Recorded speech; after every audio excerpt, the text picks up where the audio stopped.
অনেক নাস্তিকরা বলে থাকে আব্দুল্লাহ ইবনে আবি সারাহ নামক একজন সাহাবী ছিল, সে ওহী লেখার কাজ করত, পরবর্তীতে সে মুরতাদ অবস্থায় মৃত্যুবরণ করে, নাউযুবিল্লাহ।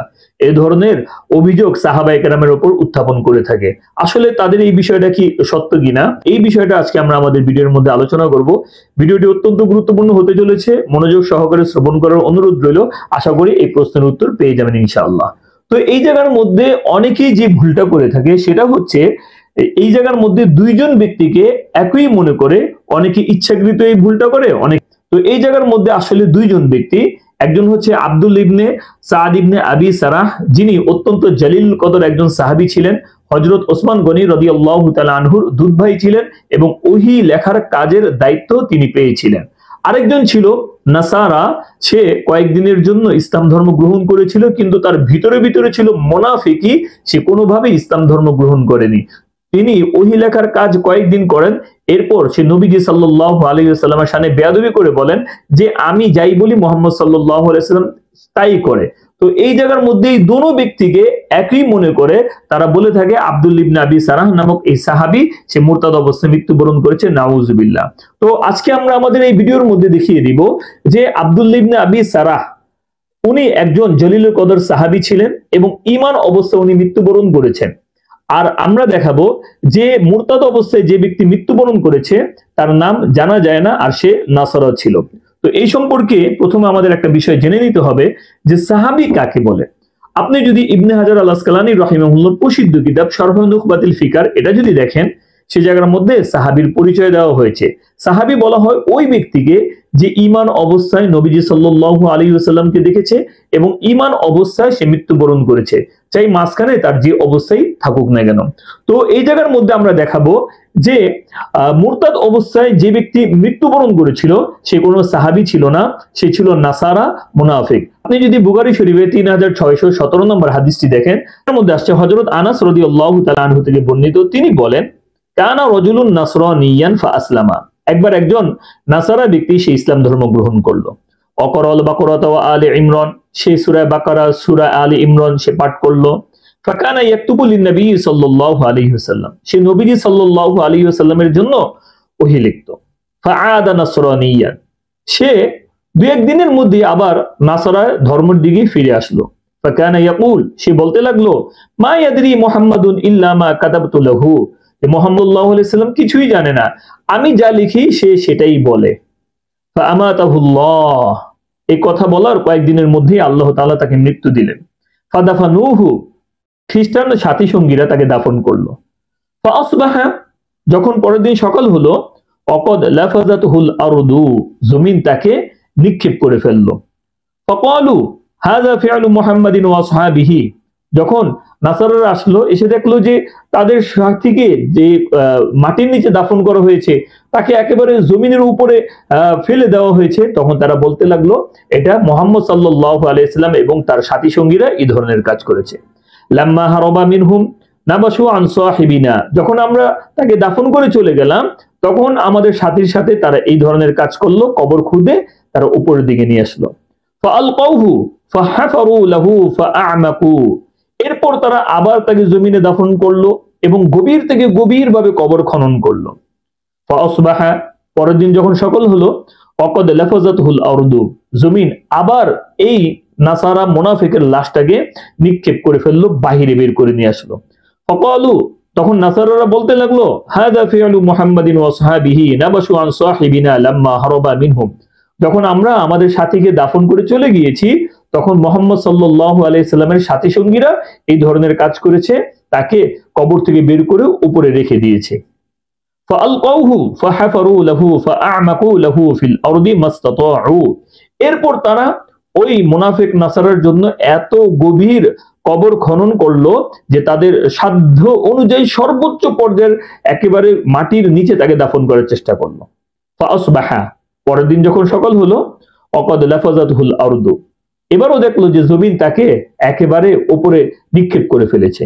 ফাআলিমু, অতএব তারা বুঝতে পারলো আন্নাহু লাইসা মিনান নাস, যে এটা কোনো মানুষের কাজ না। ফাআলকাউহু, অতঃপর তারা তাদের এই সাথী সঙ্গীর লাশটাকে ওইভাবেই পরিত্যক্ত অবস্থায়, নির্গৃহীত অবস্থায় সেখানেই ফেলে চলে আসলো। তাহলে এই হাদিস থেকে আমরা স্পষ্ট বুঝতে পারলাম যে লোকটা ছিল একজন নাসারা, তার নাম জানা যায় না, সে তার ইমান প্রকাশ্যে ইমান এনেছিল কিন্তু ভিতরে সে কুফর লালন করত, তার উদ্দেশ্যই ছিল ইসলামের ক্ষতি করা, যার কারণে আল্লাহ তাআলা তাকে এই আযাবে পাকড়াও করলো।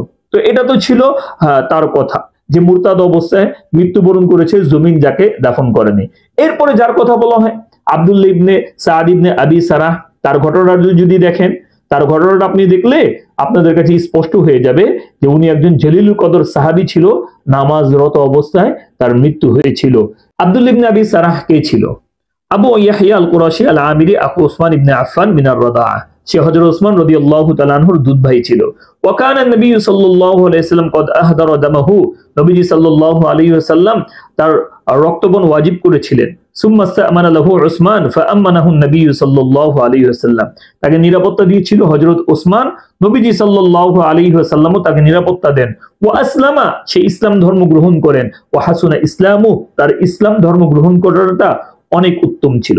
যেমন হাদিসের মধ্যে আসছে, হযরত সাদ ইবনে আবি ওয়াক্কাস থেকে বর্ণিত, তিনি বলেন লাম্মা কানা ইয়াউমু ফাতহি মক্কাহ আমানা রাসূলুল্লাহ সাল্লাল্লাহু আলাইহি ওয়াসাল্লাম আন-নাসা ইল্লা আরবাআতা নাফারিন আমরাতাইনি ওয়া সাম্মাহুম ইবনু আবি সারহিন। নবীজি সাল্লাল্লাহু আলাইহি ওয়াসাল্লাম যখন মক্কা বিজয় করলো, ওই সমস্ত লোকেরা যারা নবীজির প্রতি নির্মমভাবে নির্যাতন নিপীড়ন নবীজিকে করেছিল, নবীজি সকলকে মাফ করে দেন, তবে 4 জন পুরুষ আর 2 জন মহিলাকে নবীজি মাফ করেননি। তাদের মধ্যে একজন ছিল আবু সারাহ। ওয়া আম্মা ইবনু আবি সারহিন ফাইন্নাহু ইখতাবা ইনদা উসমান ইবনে আফফান, তখন আবু সারাহ তার দুধ ভাই হযরত উসমান গনি রাদিয়াল্লাহু তাআলা আনহুর কাছে গিয়ে আত্মগোপন করেন। ফালাম্মা দাআ রাসূলুল্লাহ সাল্লাল্লাহু আলাইহি ওয়াসাল্লাম আন-নাসা ইলাল বাইআতি, যখন নবীজি সাল্লাল্লাহু আলাইহি ওয়াসাল্লাম মানুষদেরকে বায়াতের জন্য আহ্বান করেন, জাআ বিহি হাত্তা আওকাফাহু আলা রাসূলিল্লাহ সাল্লাল্লাহু আলাইহি ওয়াসাল্লাম ফাকাল ইয়া নবিয়াল্লাহ বাই আব্দুল্লাহ فرفع رأسه فنظر إليه ثلاثا كل ذلك يأبى, যে এরপর হযরত উসমান গনি রাদিয়াল্লাহু তাআলা আনহু আব্দুল্লাহ ইবনে আবি সারাহকে নিয়ে নবীজি সাল্লাল্লাহু আলাইহি সাল্লামের কাছে গেলেন। যেহেতু নবীজি সবাইকে বায়াত করছিলেন, হযরত উসমান গিয়ে বলেন ইয়া রাসূলুল্লাহ, আপনি আব্দুল্লাহ ইবনে আবি সারাহকেও বায়াত করেন। তখন নবীজি সাল্লাল্লাহু আলাইহি সাল্লাম অস্বীকার করেন। 3 বার নবীজি সাল্লাল্লাহু আলাইহি ওয়াসাল্লামের কাছে প্রস্তাব দেন, নবীজি সাল্লাল্লাহু আলাইহি সাল্লাম 3 বার প্রস্তাবটাকে অস্বীকার করেন। ফাবায়াহু বাদা সালাসিন, 3য় বারের পর নবীজি সাল্লাল্লাহু আলাইহি ওয়াসাল্লাম আব্দুল্লাহ ইবনে আবি সারাহকে বায়াত করেন। এরপর নবীজি সাল্লাল্লাহু আলাইহি ওয়াসাল্লাম আব্দুল্লাহ ইবনে সাদ ইবনে আবি সারাহকে বায়াত করান। এরপর সে ইসলাম ধর্ম গ্রহণ করেন। দেখেন তার ইসলামটা কত চমৎকার ছিল। وقد الله عثمان رضي الله تعالى عنه على مصر وهو الذي قادر معركة ذات الصواري وقد غزا أفريقيا ففتح كثيرا من مدنها। হযরত উসমান গনি রাদিয়াল্লাহু তাআলা আনহু তাকে মিশরের গভর্নর নিযুক্ত করেন। সে অনেক যুদ্ধের মধ্যে অংশগ্রহণ করেন এবং তার মাধ্যমেই আফ্রিকা বিজিত হয় এবং অনেক অঞ্চল তার মাধ্যমেই বিজিত হয়। ওয়াতাজালা ফিতনাতা আলী ওয়া মুআবিয়া রাদিয়াল্লাহু তাআলা আনহুমা সুম্মা খরাজা ইলা রমলা। আলী এবং মুআবিয়া রাদিয়াল্লাহু তাআলা আনহুমার সময় তিনি রমলার দিকে চলে যান, ফিলিস্তিন, যেটা ফিলিস্তিনে। ফালাম্মা কানা ইনদা সুবহি, যখন সকাল দিকে হয়, ভোর হয়, কল, তিনি দোয়া করেন, আব্দুল্লাহ ইবনে আবি সারাহ আল্লাহর কাছে দোয়া করেন, আল্লাহুম্মা জাল আখিরু আমালিয়া সুবহা, হে আল্লাহ আমার শেষ আমলটা যেন এই সকাল দিকেই হয়, ফজরের নামাজটাই যেন হয়। ফাতাওয়াজ্জা, এরপর সে উযু করে, সুম্মা সাল্লা, এরপর সে নামাজ পড়ে, ফাসাল্লামা আন ইয়ামিনিহি, সে ডান দিকে সালাম ফিরায়, সুম্মা যাহাবা ইউসাল্লিমু আন ইয়াসারিহি, এরপর সে বাম দিকে সালাম ফিরাতে যাবে, ফাকাবাদাল্লাহু রূহাহু, আল্লাহ তাআলা নামাজরত অবস্থায় তার রূহটাকে কবজ করে নেন। ওয়া কানা যালিকা ফি সানাতি 59, আর এই ঘটনাটা ঘটেছে 59 হিজরিতে। ক্বালা আনহু আল ইমাম যাহাবী রাহিমাহুল্লাহ, তার ব্যাপারে হাফেজ যাহাবী রাহিমাহুল্লাহ উনি বলেন, লাম ইয়াতাআদ্দা ওয়ালা ফাআলা মা ইউনতিম আলাইহি বা'দাহা, আই বা'দা ফাতহ মক্কাহ, ওয়া কানা আহাদু উকলাইর রিজাল ওয়া আজওয়াদুহুম ইনতাহা। হাফেজ যাহাবী তার সম্পর্কে বলেন যে ফাতহে মক্কার পর তার থেকে কোনো ধরনের সীমা লঙ্ঘন পাওয়া যায়নি, সে সত্যিকার একজন জ্ঞানী পুরুষদের অন্তর্ভুক্ত হতে লাগলো, সে সর্বোচ্চ দানশীল ছিল এবং সে অনেক ভালো মানুষ ছিল। তো এই ধরনের কথাবার্তা তার সম্পর্কে বলা হয়েছে। তাহলে যে ব্যক্তি নামাজরত অবস্থায় মৃত্যুবরণ করে তাহলে সেই আব্দুল ইবনে সারাহ সে মুরতাদ অবস্থায় মৃত্যুবরণ করেছে, এই ধরনের কথাবার্তা কিভাবে বলা যায়? তাহলে আমরা এই আলোচনা থেকে স্পষ্ট বুঝতে পারলাম যে মুরতাদ অবস্থায় যে মৃত্যুবরণ করেছে সে ছিল নাসারা ও মুনাফিকটা, যার কথা হাদিসের মধ্যে আসছে। আর আব্দুল ইবনে আবি সারাহ উনি একজন জলিলুল কদর সাহাবী ছিলেন, ঈমান অবস্থায় তার মৃত্যুবরণ হয়েছে, এইভাবে প্রায় সমস্ত কিতাবের মধ্যে বর্ণিত হয়েছে। তাছাড়া এই ধরনের নাস্তিকরা বলে থাকে যে এই ধরনের কোরআনের মধ্যে নাকি তারা বিভিন্ন ধরনের সংযোজন বিয়োজন করেছে। এটা একেবারে ভুয়া একটা কথা, যেটার বিষয়টা নাসাই শরীফের 4069 নম্বর হাদিসের মধ্যে আসছে। তো সেই জায়গার মধ্যে আসছে, কান আব্দুল ইবনে সাদ ইবনে আবি সারা ইয়াকতুবু লি রাসূলিল্লাহি সাল্লাল্লাহু আলাইহি ওয়াসাল্লাম, আব্দুল ইবনে সারা সে নবীজি সাল্লাল্লাহু আলাইহি ওয়াসাল্লামের জন্য ওহী লিখত। فأذله الشيطان فلحق بالكفار فأمر به رسول الله صلى الله عليه وسلم أن يقتل يوم الفتح فاستجار له عثمان بن عفان فأجاره رسول الله صلى الله عليه وسلم।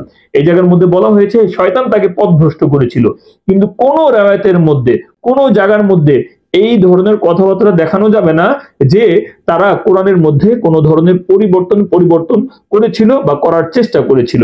তাছাড়া শুধু নবীজি সাল্লাল্লাহু আলাইহি সাল্লামের উপর যখন কোরআনে কারীম নাজিল হতো, তখন শুধু একজন সাহাবীর ওই একটা লেখার উপরই ভিত্তি করে কিন্তু হতো না, বরং সমগ্র সাহাবায়ে কেরামরা যে যার মতো লিখতো। অতঃপর এটা আবার নবীজি সাল্লাল্লাহু আলাইহি ওয়াসাল্লামকে শোনানো হতো।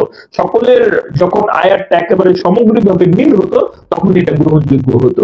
এই জন্য কেউ যেটার মধ্যে চুরি করবে, বাড়াবে, কমাবে, এটা কোনোভাবেই সম্ভব ছিল না। আলোচনাটা লম্বা করতে চাচ্ছি না, এই আলোচনা থেকে একেবারে স্পষ্ট হয়ে গেল আব্দুল ইবনে সাদ ইবনে আবি সারাহ যার ব্যাপারে তারা অভিযোগ করে থাকে, তিনি একজন জলিলুল কদর সাহাবী ছিল। সে ঈমান অবস্থায় মৃত্যুবরণ করেন এবং নামাজরত অবস্থায় তার মৃত্যু হয়, এবং তার সম্পর্কে এই ধরনের কোনো ঘটনা বর্ণিত হয়নি যে তিনি কোরআনের মধ্যে কম বেশি করার চেষ্টা করেন। তাছাড়া যার কথা বলা হয়ে থাকে মুরতাদ অবস্থায়, সে ছিল নাসারা, তার নামটা জানা যায়নি, আর সে প্রথমেই ইসলামের ক্ষতি করার জন্য ইসলামের মধ্যে প্রবেশ করেছিল। তাহলে প্রিয় দর্শক, আশা করি বিষয়টা আপনাদের কাছে একেবারে স্পষ্ট হয়ে গেছে। আপনাদের কাছে যদি ভিডিওটি অত্যন্ত দরকারি মনে হয়, ভালো লেগে থাকে, তাহলে অবশ্যই আপনারা এটা কমেন্টে আমাকে জানাবেন, ভিডিওটি শেয়ার করবেন। আর আপনাদের যদি কোনো মতামত থাকে তাহলে সেটাও আমার সাথে শেয়ার করবেন, আমরা এগুলো নিয়ে আলোচনা করব যাতে করে আমাদের চিন্তার পরিধি আরো বিস্তৃতি হয়। সেই পর্যন্ত সকলেই ভালো থাকবেন, সুস্থ থাকবেন। আসসালামু আলাইকুম ওয়া রাহমাতুল্লাহ।